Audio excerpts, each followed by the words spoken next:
Fisheries Minister A.L. Hek on Monday informed that the state is producing almost 50% fish locally and aiming to increase the production further. Briefing the media persons on the initiatives taken by the government to increase fish production in the state, Hek said that the government is aiming to increase the production of fish through various projects and schemes, including central schemes.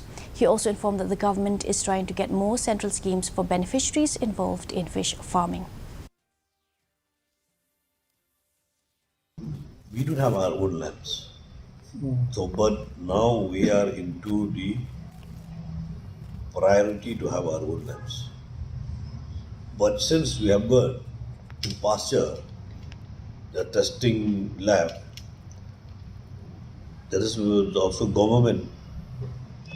So that also it can be test there instead of sending to Guwahati. Of course, we do the testing at the same time, and also we have to see the life of the vendors, the livelihood. Whether mixing or not mixing, but it's a duty of the state government to test. That's all I know.